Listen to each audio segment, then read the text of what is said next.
15 মে থেকে রাজশাহীর আম পাড়ার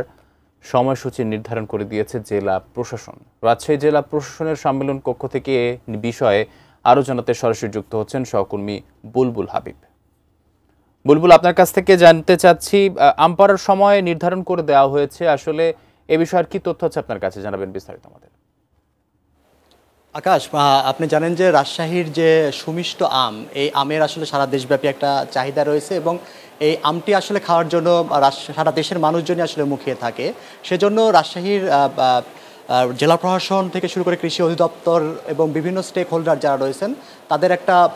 উদ্যোগ থাকে যে যাতে আসলে পরিপক্ক আম কৃষকরা বাজারজাতকরণ করতে পারে এবং গ্রাহকরা যাতে এই পরিপক্ক আম পেতে পারেন, যাতে ফ্রেশ তাজা এবং ভালো কীটনাশক মুক্ত যাতে আম পেতে পারেন, সেজন্যই কিন্তু এই ম্যাঙ্গো ক্যালেন্ডারটা প্রকাশ করে থাকে প্রতি বছর নেয়। এবারও আসলে এখনকার যে পরিস্থিতি, আবহাওয়ার যে পরিস্থিতি, আবহাওয়ার কারণ স্বাস্থ্যকর অল টাইম ফ্যামিলি কেক, সব সময় অল টাইম হেলদি লাইফ। আবহাওয়া, আমের সাইজ, এগুলো নিয়ে কৃষকদের সাথে কৃষি অধিদপ্তর এবং ফল গবেষণা কেন্দ্র সহ বিভিন্ন সচেতন নাগরিক সমাজ সবার সাথে উপস্থিতি আসলে এই রাজশাহীর জেলা প্রশাসন অধিদপ্তরে বেলা 11:30টার দিকে যে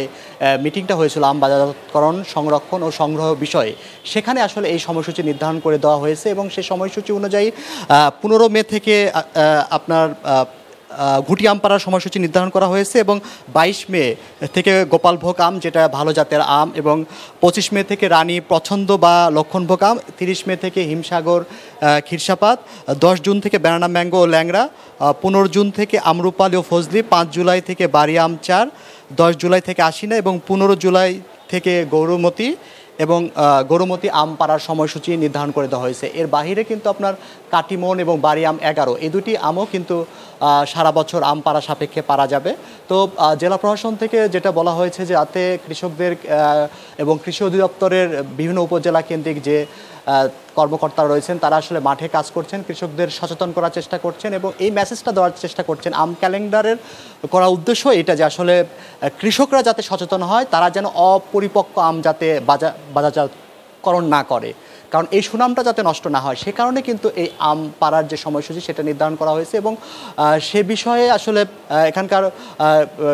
কৃষি কর্মকর্তা সবাই আসলে যৌথভাবে কাজ করছেন, জেলা প্রশাসন। আর যেটা হলো, এবার আপনি জানেন যে কৃষি অধিদপ্তর থেকে বলা হয়েছে যে রাজশাহী জেলায় যেহেতু 19,600 হেক্টর জমিতে আমের উৎপাদন হয়েছে এবং লক্ষ্যমাত্রা ধরা হয়েছে 2,60,000 মেট্রিক টন এবং তারা আশা করছেন যে যদি কৃষকরা ভালো, যেহেতু আবহাওয়া অনুকূলে রয়েছে এবছর এবং আমের সাইজ ভালো হয়েছে, পরিপুষ্ট হয়েছে, তো আশা করছে যে কৃষকরা যদি দাম ভালো পান তাহলে তারা লাভবান হবেন। তো আকাশ, এই ছিল এখান থেকে যে আমের সময়সূচি নির্ধারণ করে দেওয়া হয়েছে তার খবর।